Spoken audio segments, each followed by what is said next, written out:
Hey, how's it going? My name is Larry Smith, and today I'm going to read a couple of chapters. Well, actually, just a chapter from my new book, Black Gold Down Under. It's a African American fiction novel about a family who derived in Crosby, Texas, and they found oil in their backyard, and they took things to court, and suddenly they go to court, and they ended up winning $100 million in settlement money. And soon after, the family loses the mother to cancer, and shortly after that, the father is left to take care of the two boys on his own. And then, sometime after that, the two boys graduate from high school. Then one of the boys, Jesse, enrolled into college at the University of Houston, and he meets a friend named Abdullah. And Abdullah always usually keeps a secret about his dad, that his father is the richest man from Africa. And so that's a little bit about what my story is about. I'm gonna read like a chapter from it, and you guys can buy it on Amazon. You can get all of my books on Amazon.com. You can start with my first book, which is Smiling Through the Pain. You can also get my second book, The Other Side of Ecstasy, and my third book is The Power of Achievement. You can find all three actually on Amazon.com. And you can also get this one on Amazon, Black Gold Down Under by Larry Smith III. Right now I'm going to read just a chapter just to get you familiar, with my new book. This book roughly has 208 pages. I spent about 13 to 14 months writing it. So I'm just going to read like a chapter from it. Okay, it starts. Jesse and Paul were playing in their backyard on one hot and humid summer day in Crosby, Texas. Always full of adventure, the two rambunctious boys grabbed their dad's shovel and began digging a hole in the ground. They were pretending to be some of the oil field workers that they had heard so much about throughout the course of their young lives. The two boys dug away at the hole for what must have been close to an hour, trading off with one another as blisters began to form on their young hands. But still they kept digging away, only stopping periodically to drink from a dry, rotting water hose that was becoming hard and brittle due to the hot Texas sun. While Jesse was at the hose drinking and wetting his head to cool off, his older brother Paul was in the hole digging away when suddenly he struck something hard. Having heard a noise that sounded like metal on metal, Jesse quickly turned off the water hose and ran over to the hole asking, "What in the world was that? Did you find a buried treasure or something?"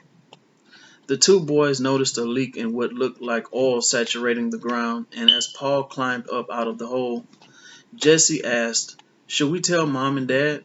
"No," said Paul as he tried to clean the mud and oil off of his shoes. The leak seemed to have stopped after about a minute or so, and at that point Paul said, "Just put the shovel back in the garage before Mom and Dad get home. I am going to put some plywood over the hole. It looks like the leak stopped anyways." At about 5:45 p.m. that evening, the boys heard their mom pull into the driveway. Paul looked over at Jesse, who was playing with their dog Rocky on the couch, and said, "Do not say a word about the leak." Jesse looked up and said, "Okay already. I'm not going to say anything," with a defensive tone in his voice as Rocky jumped up in his lap. Their mother, Diane, walked in the front door with a bag full of groceries and said, "Hey boys, there are two more bags out in the car. Can someone run out to get them for me?" Paul said, "I will get them." As he looked over at Jesse with a serious look of warning on his face, their mom asked, "What did you boys do today?" Looking over at Jesse again with the same look of warning, Paul said, "Nothing much. We just messed around in the backyard," as he exited the front door to retrieve the bags of groceries. Diane had no reason for concern as she figured it was just another typical day for the boys. She felt guilty for having to leave the boys alone during the day, but had no other choice. Times were hard, and it took both her and her husband Ray's income to make ends meet. It was not so important during the school year because the boys were at school most of the day, but summertime was different. The boys spent most of the day alone, and she continuously worried like any parent would. Ray walked in the door about 30 minutes later, and as soon as he did, Jesse jumped up from the couch and said, "Me and Paul found some black gooey stuff in the backyard today." But Ray thought nothing of it. He was very tired and fatigued after a long week working construction, and he was very relieved that it was Friday and he had the weekend off. All he wanted to do was take a shower and relax. But Paul looked over at Jesse with a look of shock and anger on his face.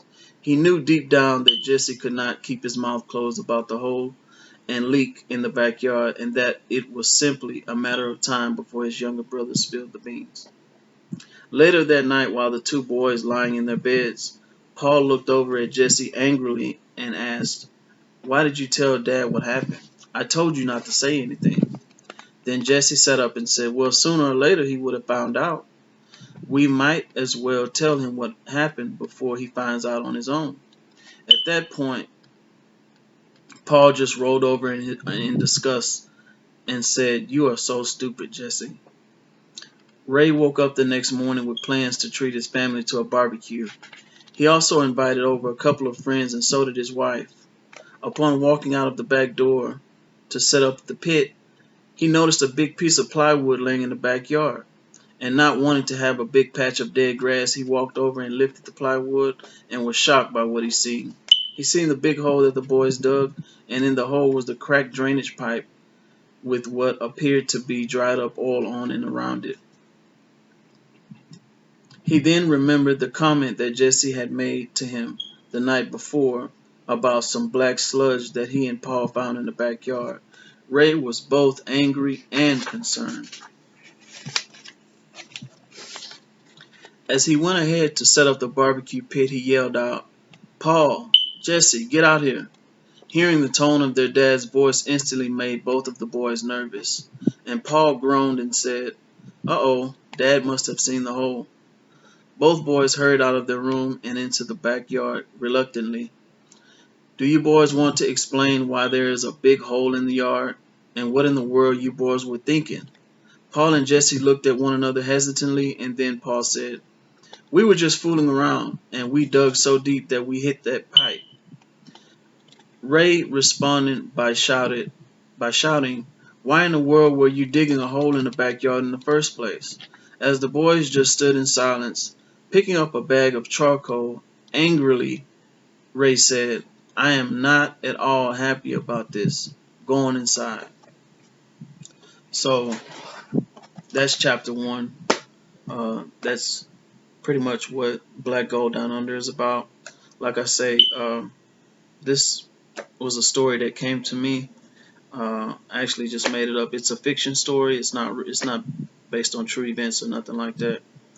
But it's about an African American family who were struggling in the beginning to make ends meet, and sooner or later the father found out a way to come into money by suing an oil company for finding oil on his land. And he loses his wife in the process of cancer, and he's left to raise the two boys on his own. So yeah, this is what my story is about, and go pick up a copy at Amazon.com. Black Gold Down Under. Thank you.